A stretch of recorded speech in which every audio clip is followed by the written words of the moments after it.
Hello everybody, my name is Rolak and welcome back to Pikmin 2. In the last episode we explored more of the Valley of Repose. I say explored more, we didn't really explore a whole lot. Explored a bit more in that area. Went into our first dungeon, the Emergence Cave, gathered up every single treasure in there, as well as a piece of a globe, to explore a new area, being the Awakening Wood, which we are going to be exploring in today's episode. Alright, what are we going to be doing in this episode? Surprisingly, I don't think there's any new Pikmin for us to discover, which is kind of a first for the series. No, we'll see. I can't remember exactly, but we'll see. Good morning! It should please you to know that the purple Pikmin are lodged safely in my hull. The confines of my interior seem to suit them perfectly, though they do occasionally tickle me. Stand in the ring of light below me and press A to call the purple Pikmin out. Yeah, so the purple Pikmin don't have their own onion, so they're going to be relegated to the ship. Or rocket, I guess you can call it. I don't know. Okay. Let's gather up all our forces. Huh? Man, that's not all the Pikmin there that we have at our disposal, is it? Oh, we did kind of use up some of them to build up our purples. Right. Yeah, that makes sense. Okay, let's demonstrate the power of the purple Pikmin. Don't interrupt me as I'm trying to attack, please. Louis, has Olimar instructed you on the peculiarities of the Pikmin creatures? Pikmin form groups based... Yes, I know. Grabbing Pikmin with A will also cause them to group by color. Now for the bonus lesson. First, press and hold A to pick up a Pikmin. Then, while you hold E, press B to swap between different colored Pikmin. This is the first time you have heard of this. Olimar, remember to properly train new employees. Yes, that is actually true. So if you hold down A, you're able to swap between your Pikmin with B. We want to swap to purple just to demonstrate how good these are. Yeah, look at that. No problem whatsoever. And you want to see how good they are against big enemies? Well, let's take a gander at this fella. There we go. Depletes his health almost instantly. They're that good. It's actually insane how just overpowered the purple Pikmin are in this game. It really is crazy. You might be also thinking, well, what happens when you get a purple Pikmin to carry something back? Well, depending on the Pikmin type, it depends. It more depends on how many Pikmin are actually carrying that particular individual item. So if it's like more red dominant, then it'll go to the red onion. If it's more like blue or yellow dependent, it will go to, like, you know, yellow or blues. We got shear grubs here. These are female shear grubs. They are completely harmless, thankfully, because the male shear grubs are pains in the asses, I'll tell you that much. Okay, Awakening Wood. There's not really a whole lot for us to do just yet. We're going to build up our numbers just a bit more. Because, you know, we kind of squandered some of them earlier, so, yeah. Okay. Got our first treasure of the day. A little strawberry. Dubbed the Sunseed Berry. I really like all the names for the treasures. And with that, we have gathered up 10% of the debt. That's going to be popping up every time you reach 1,000 of a certain number. They pop up when you get 1,000, 2,000, 3,000. It's going to keep going and going. Okay, those are still females. Good. Okay. Now, should I pluck these ones? I don't know if I should. Well, keep it going. There we go.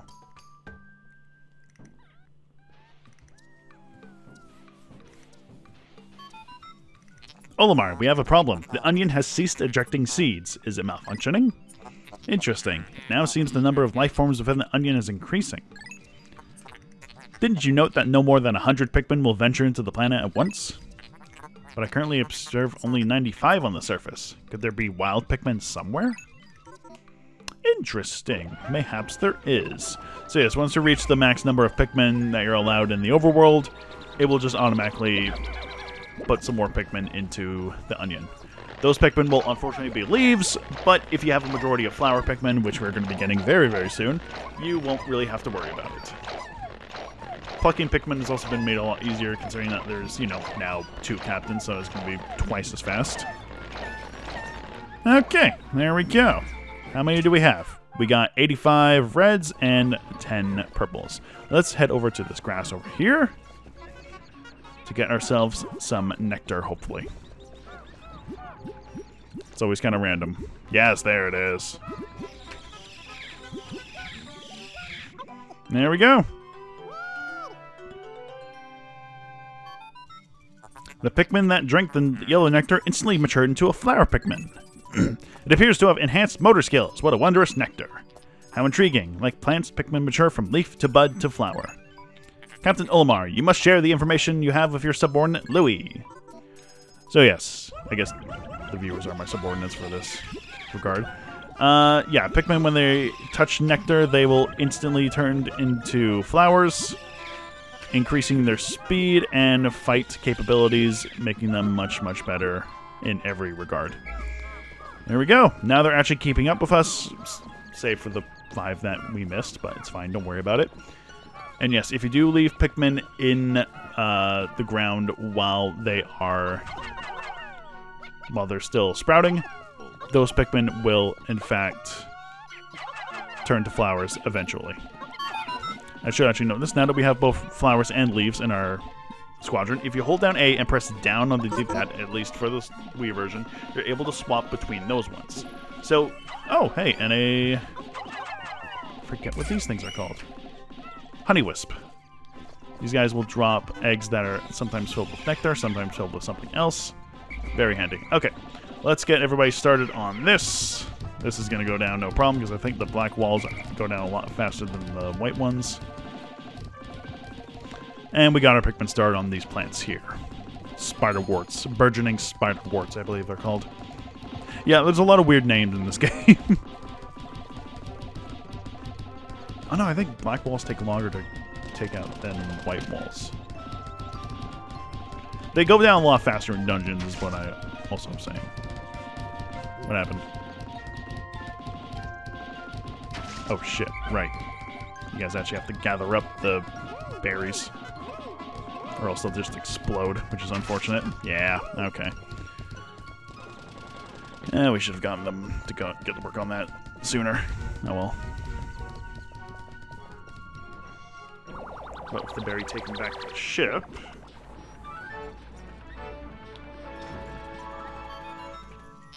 Astounding! This red berry contains an ultra-spicy essence. It does not appear to have any monetary value, but I shall research potential uses for it. Bring me another specimen. And by another, he means 10. We need 10 total. And unfortunately, the Pikmin don't go back and forth unlike in later games. So we're going to have to get them to harvest a bit more. Hey, there we go. That's the wall down, and while they're actually working on this, let's get more on here. See if that can increase the flow rate for those berries. These berries are quite important. They're very good. Yeah, the faster Pikmin, more Pikmin are on here, the more they're going to be dropping the berries, so that's also good. Yeah, there we go. Okay.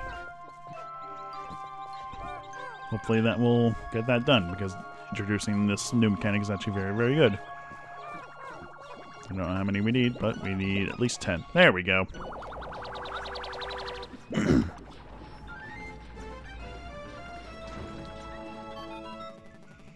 Captain Olimar, my research on the red berries you've discovered has yielded a powerful potion. Behold the Ultra Spicy Spray! Although it is untested, I believe it will have a spectacular results. Spray it on all your Pikmin by pressing 2.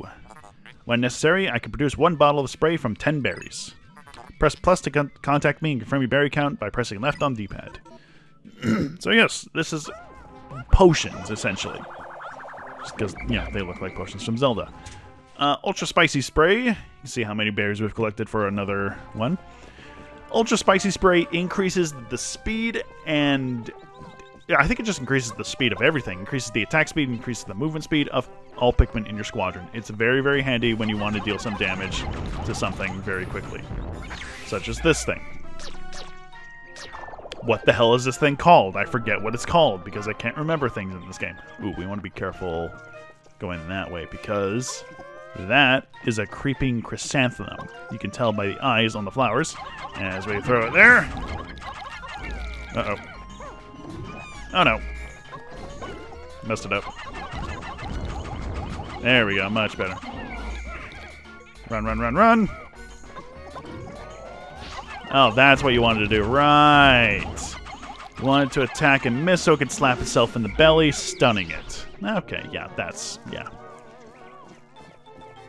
That's a whoopsie. Okay, so there's a cave over there. Do we want to go there? Do we want to build up any more Pikmin? There's a cave over here, too. Is this where we want to go first, actually? I think it is. 94 Pikmin on us? Yeah. Because if I remember correctly... Zerp, zerp! Biological sensors are reacting violently. The readings are ominous. A beast of unknown power lurks in these depths. A large Pikmin group would be reassuring. My sound sensors are picking up the hostile roars of many beasts. Expect dangerous encounters. Sensors are also showing extreme heat pockets. You may need flame-resistant Pikmin. But my records indicate no such data. My records incomplete? They must be, because I'm pretty sure Olimar would have explained that there are fireproof Pikmin. That's weird. Alright, Hole of Beasts. Let us descend. Since we got nothing else going on, really. There's another cave that we can go to, but we'll worry about that later. The Hole of the Beast is the first, like, proper official dungeon.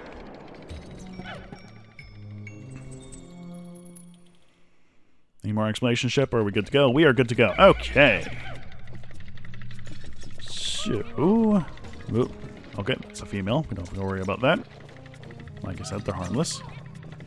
If you want to be extra careful about dungeons, I would recommend kind of just having a captain go ahead first, so you don't have to worry about Pikmin dying to something random. And there are random things in this game, unfortunately. Okay. Where are you, little buggers? Just the males. The males are the real annoying ones. Because the purple bastards can actually kill Pikmin. And they attack very fast. Very, very fast. No, don't carry anybody. I don't care about them. Okay. Let's get this carried out. Which is literally just a D-pad. Of what console, I'm not too sure. I think it just might be a SNES one. No, that's not an SNES. Which D-pad is this? It's not an NES one. Definitely not a GameCube one. Not an N64 one. Stone of Glory. Might be an SNES one. I don't know. I've never played an SNES. Never played any of the classic consoles. Alright, that's all there is to do on this sub-level. You might be wondering, well, how do you know that? Well, I haven't been running it to attention because we're talking over it. Once you gather every single treasure in the sub-level, a special noise will be heard that will indicate that you have collected everything. I'll be quiet for the next one. Okay, sub-level 2, what do we got? Is this a... Oh, okay. It's a calm one. It's a nice, relaxing one. I think Sugar Conroy dubbed them as a Nirvana floor, which is understandable. I would say so. Okay, let's aim properly. Fortunately, we're getting rid of our red flowers, but it's not too difficult to do so because there are some eggs which do contain nectar, which will be handy for these purples.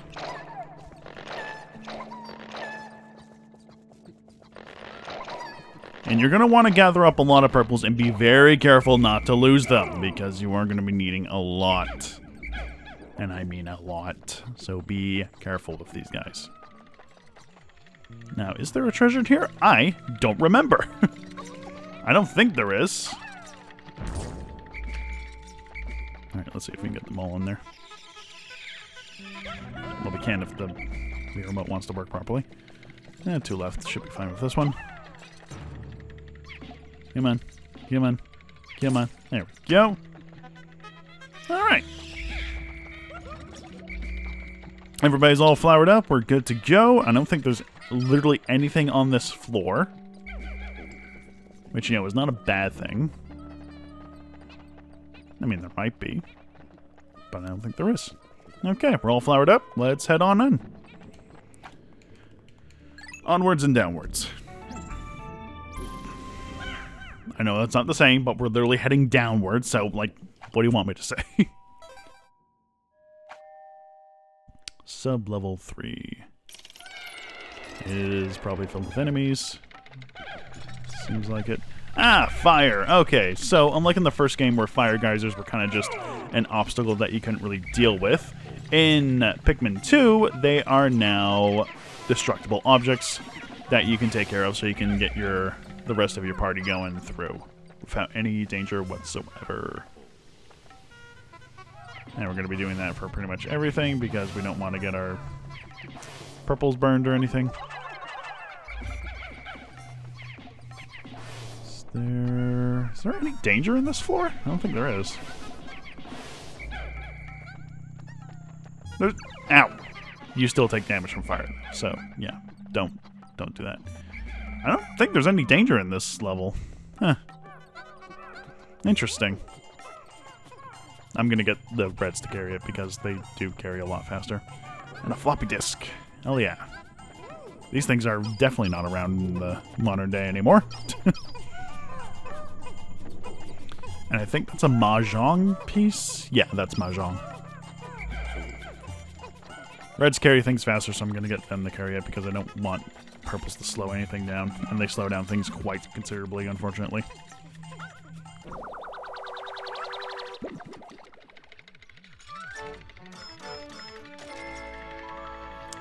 The Strife Monolith.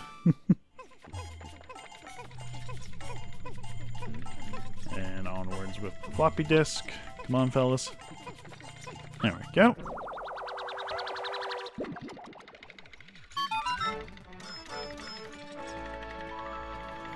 Cosmic Archive. Why are they called floppy disks, by the way? They're not actually floppy. Right? They're just like... They're like plates, almost. And I was talking over the noise. I'm sorry. It'll be fine. Don't worry about it.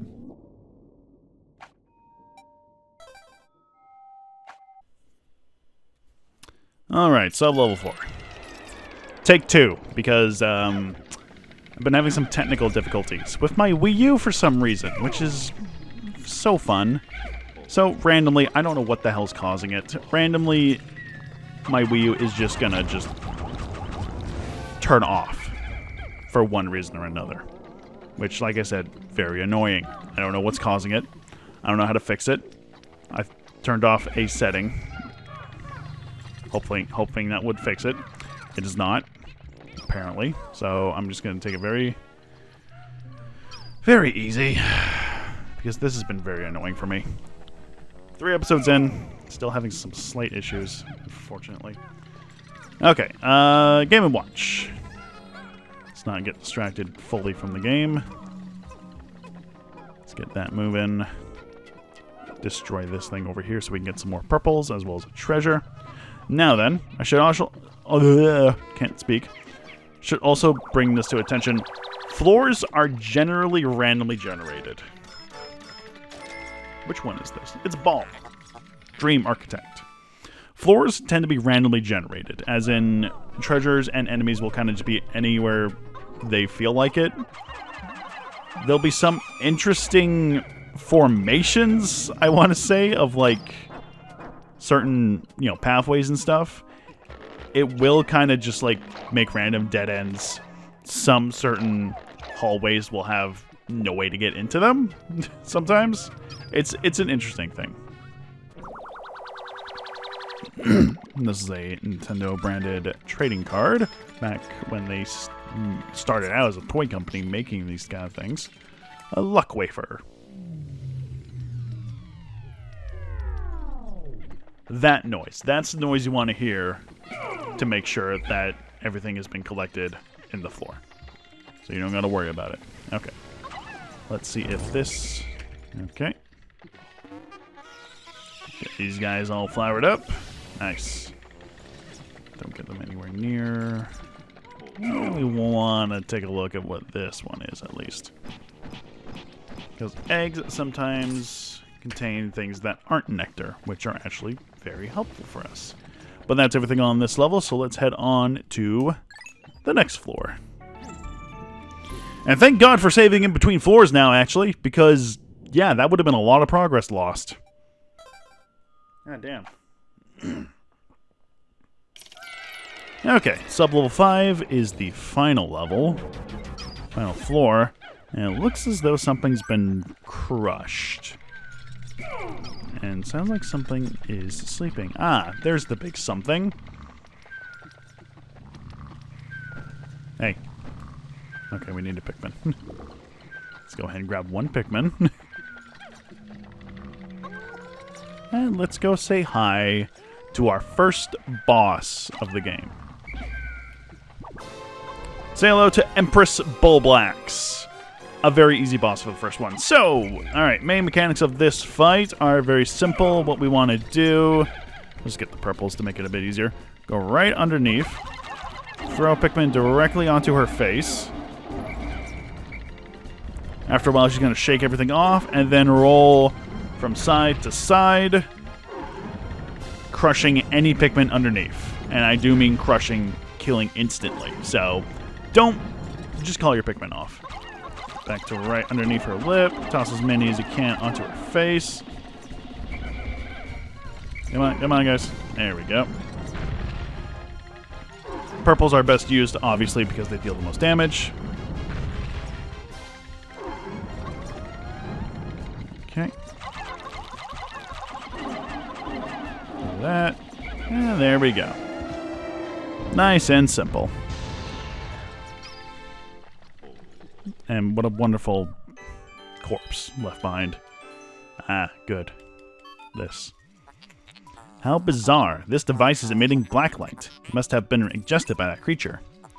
What an absolutely repulsive life form. Our return to Hokate cannot come soon enough. I agree. Okay. And I am going to be gathering up bosses, just because they are worth quite a bit, actually. And we're going to gather up this thing, which is actually very handy for us. Very, very handy, especially going to be in dungeons. Bosses are worth quite a bit, actually, too, so it's not too much of a hassle. Yeah, 15. That's a nice little chunk. There are some treasures that are worth that much, so yeah, it's not too bad.